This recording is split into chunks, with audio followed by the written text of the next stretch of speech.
माता दी, नमस्ते, प्रणाम। आप सभी लोग का स्वागत अभिनंदन करती हूँ अपने चैनल में। आज आप सबके बीच में एक बहुत प्यारी सी पति पत्नी की नोक झोंक पे सोहर गीत हम दोनों बहनें मिलकर लेके आए हैं। गीत पसंद आए तो प्लीज़ वीडियो को लाइक सब्सक्राइब शेयर करें।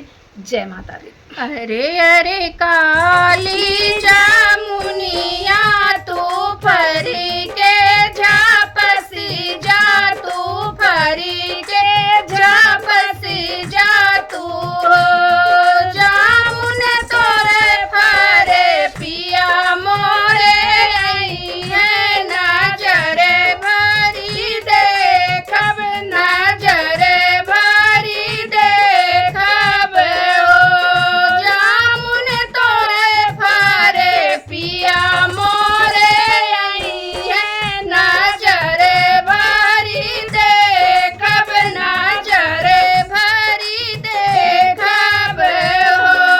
हमरो कहले जामुन मानी तो फरी के झापसी गाई, फरी के झापसी गाई ओ पिया भेजी देले अपना हो करवा, अपना नहीं आवे, अपना नहीं आवे हो।